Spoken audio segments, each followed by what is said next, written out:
Hello, everyone. Just like we did for John Stuart Mill and utilitarianism, I'm going to take you through how to read Kant. Now, I know we've done this one other time, but we're going to try to do it this time for Kant, and we'll do it one more time for Aristotle. And hopefully, at that point, you'll really be getting the hang of reading philosophy. Just like I did before, I'm going to have three real steps here. I'm going to give you a quick background, like what was Kant doing and why was he doing it? Um, Second, I'm going to go through the tips. If you remember them from last time, there were three tips. I'm going to give you those again. And then finally, I'm going to take you through the text a little bit to give you a feel. I'll take you through the first page and give you a feel of what I'm hoping you'll be able to do on your own. Okay. So the very first thing to keep in mind is that Kant was trying to put ethics on a firm ground. Um, he was worried. He was felt threatened, maybe even afraid. And the first thing to do, of course, like in philosophy, I've been telling you all along is, well, why? Why was he doing that? So there's two reasons. I'm going to show you two different people here. Okay, so this was the time of the Enlightenment, the 1700s, and this guy you're seeing right here is Newton. Now Newton is probably the most famous scientist, one of the most at least. He's up there with Darwin and Einstein. Anyways, Newton is Kant's symbol for the very, very quick progress science was making during the Enlightenment. It was physics was starting to explain everything. It seemed like math could explain everything in the universe. And you would say, well, why would Kant care about this? Well, here's why. If science can figure out that everything is mechanistic, everything is kind of like a machine and works like a machine, then maybe you are a machine too. Maybe people are just machines, just like everything else that science is explaining. And if you're a machine, well, then how can you have right and wrong?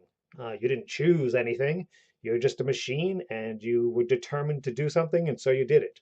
You have no freedom. So the problem for Kant with science, and Newton is our symbol for that here, is that if everything's purely mechanistic and there's no freedom, then there's no morality. You have to have freedom to have morality. Think about that for a second. If it turned out that someone made you do something, it's not really your fault then, right? Well, if all of your atoms and your biology and your cells and your organs and your brain just made you do something, you had no freedom, then you're not really ethically, morally responsible. That was Kant's first worry. Okay.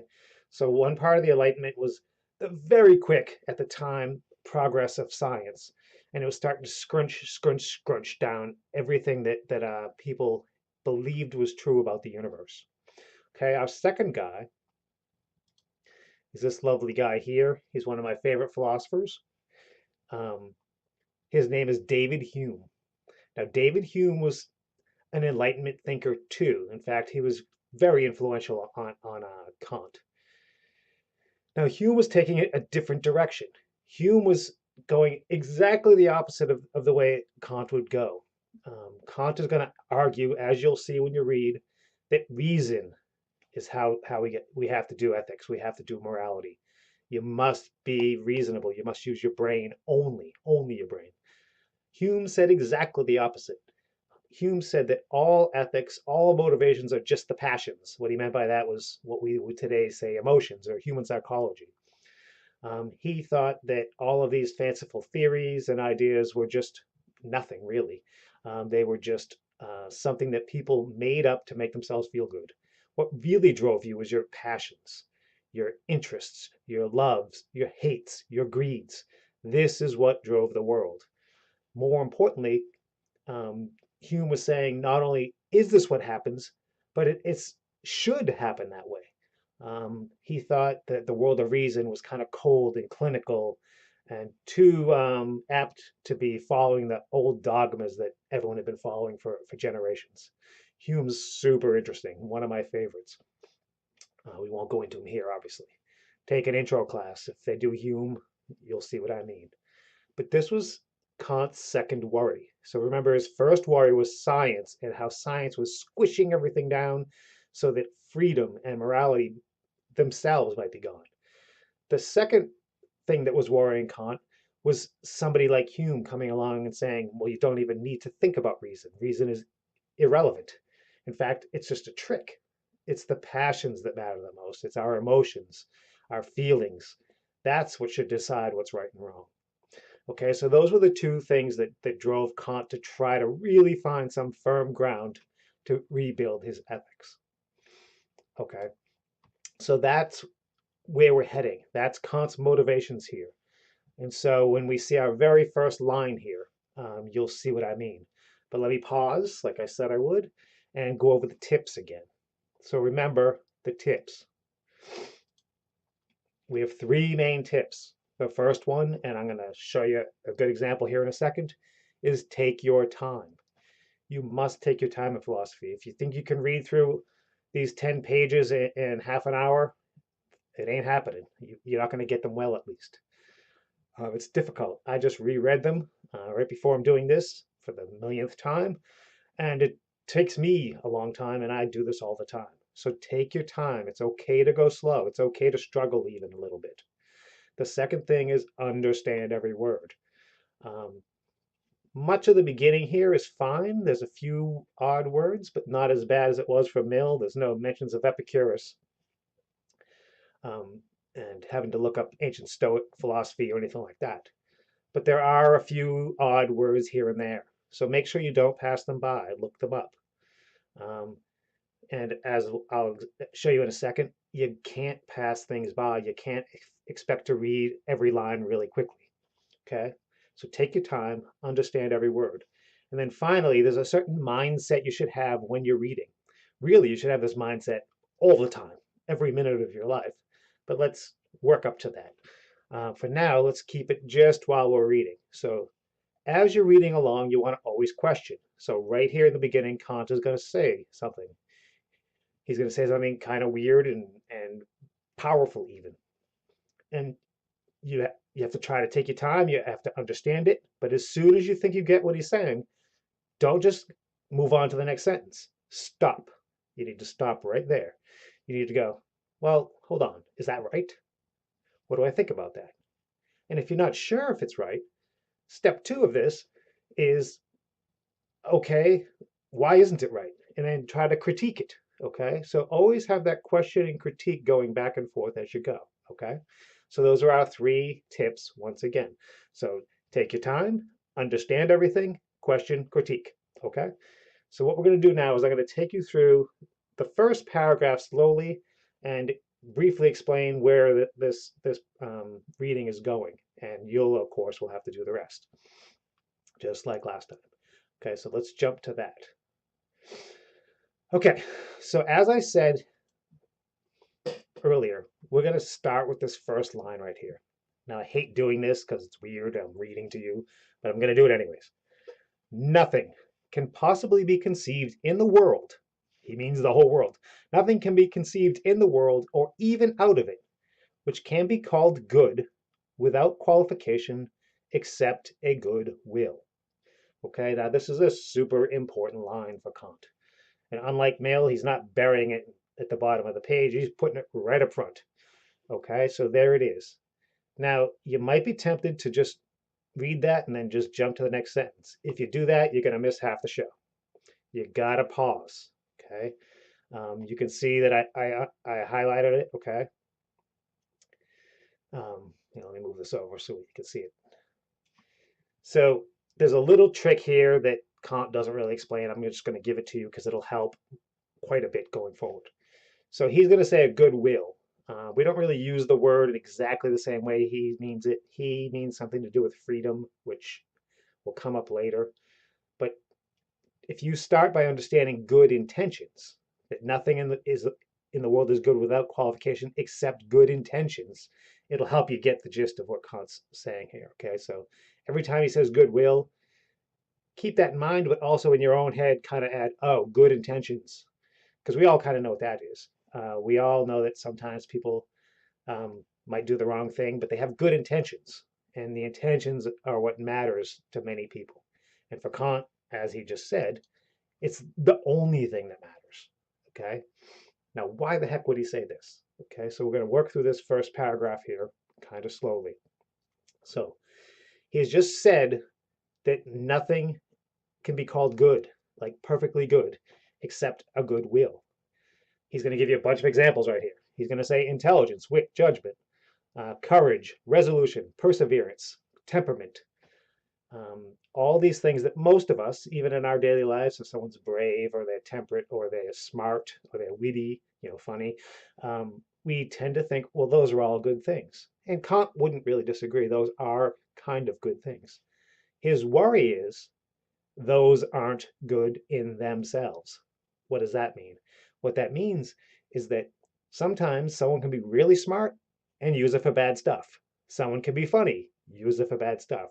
Someone can be brave, use it for bad stuff. Someone can persevere quite well or have an interesting temperament and use it for bad stuff. Um, for Kant, unlike Mill, the consequences are not how you measure ethics. You measure ethics by the intentions, the will, okay? And there's more to it than that, as you'll see as you read forward. But that's the first step, okay? You must read this whole paragraph slowly, okay?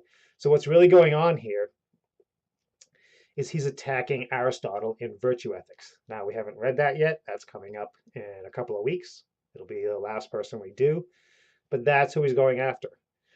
Um, in his time and in ours, really, there's a large group of people who think that character is what counts.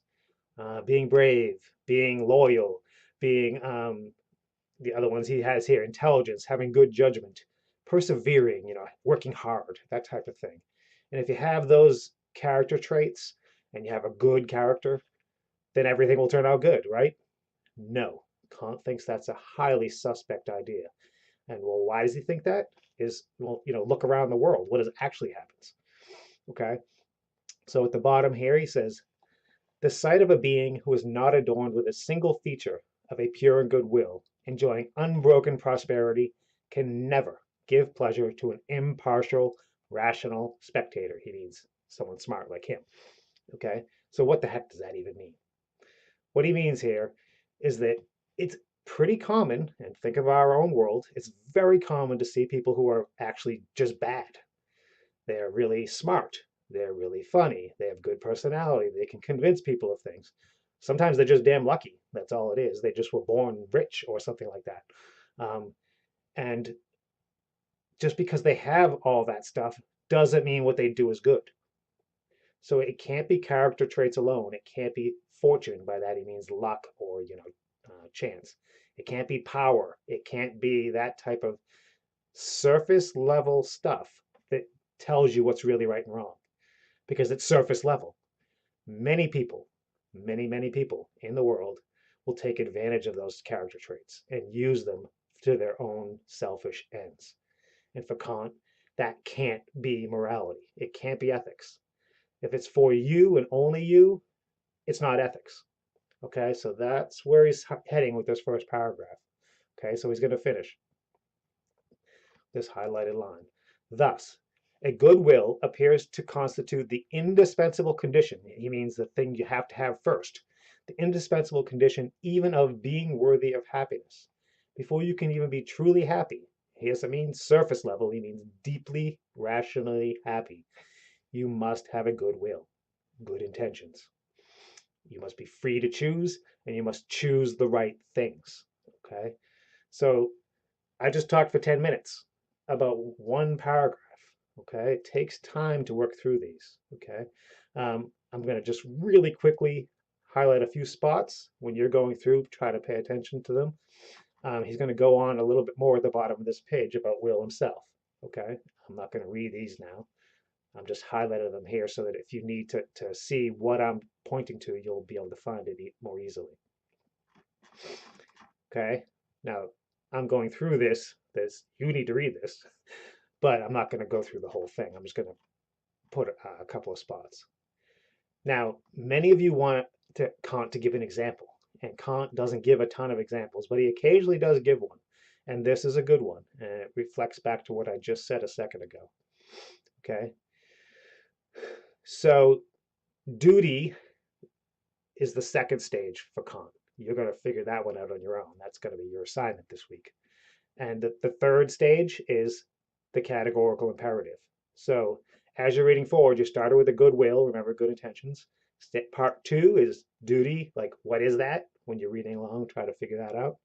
And finally, he's going to get to the categorical imperative. This is his law, his rules that he wants people to follow, that he thinks will lead us to ethical outcomes. Okay, so as you're going forward, look for those things. Duty, categorical imperative next. Okay, and in here he's going to explain all those things. Okay, he's going to explain right here about duty, and then he's going to start explaining what it would be like to have a law that you made, a moral law that you made and followed. Okay, that's the key. So Kant is looking for in the categorical imperative, like a maxim. He's going to call it a maxim. It's a law that we make, an ethical law that we make, and an ethical law that we follow. More importantly, you must follow it. It becomes so pure, so driven by reason that once you know the right thing, you must. You have a duty to follow the right thing. Okay. So remember, those will be our steps: goodwill, duty, then categorical imperative. Those are the tricks. Those are the things you're looking for here. Okay. And here he's going to lead into trying to explain the background leading up to the categorical imperative. Okay. And he's going to conclude right here, page 130, by explaining what an imperative is and what he means by it. And then on the next page, there's the imperative. Now, don't skip forward. If you skip forward, you're going to miss half the stuff.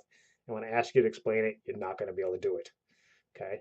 So remember, first paragraph, go slow. Make sure you get what he's saying there. Those middle pages, he's going to lead into the background of what duty is and how duty functions. And then finally, he's going to start getting into the categorical imperative, the rule that we make and follow. Okay. So those are our steps. Make sure you do all three of those steps and you'll do fine this week. Okay. And remember, as always, if you have any questions, just text me. A bunch of you are texting me. That's great.